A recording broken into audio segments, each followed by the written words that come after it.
কাজটা তুমি মোটেও ভালো করো নি।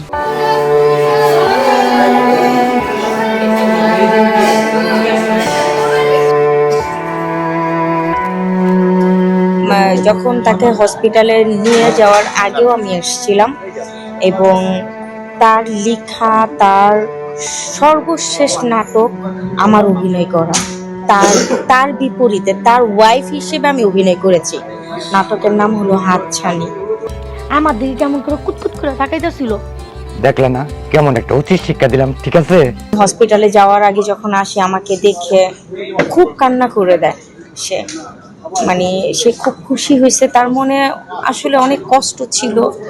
এবং যখন আমরা একসাথে শুটিং করছি তখনও কিন্তু সে অসুস্থ ছিল, তার গলা ভাঙা ছিল, কিন্তু তখন ক্যান্সার যে সেটা ধরা পড়ে নাই। তো তাকে শুটিংয়ে দেখতাম যে ভাত পানি দিয়ে কষলে পানিটা খেত। তো তারপর তো দেখে যাওয়ার পরই শুনলাম যে হসপিটালে নিয়ে গেছে লাইফ সাপোর্টে। 8টা 6 মিনিটে মারা যায় যখন শুনি, আমি সাথে সাথেই চলে আসি। 8:30 থেকে 9:45-র মধ্যে আমি চলে আসি।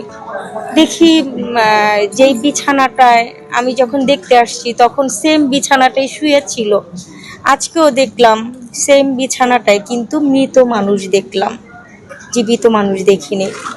তো খুব কষ্ট। একসাথে অনেক বছর কাজ করেছি, অনেক বছর, সেই পৃথিবীর শুরু থেকে কাজ করেছি।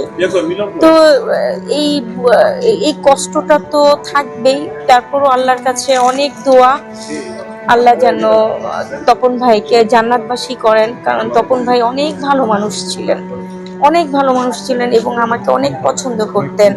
তপন ভাইয়ের ওয়াইফ ভাবি বলতেছিল, আমি যাওয়ার পর আমাকে জড়ায় ধরছে, বলতেছিল যে তোমাকে অনেক ভালোবাসতো, তোমার তপন ভাই তোমাকে অনেক ভালোবাসতো, অনেক পছন্দ করতো। শেষ নাটকটা তুমি একসাথে তোমরা করেছো। তো আর আর কি বলবো, মানে সবাইকে একদিন চলে যেতে হবে, এটাই বাস্তব, এটাই সত্যি কথা।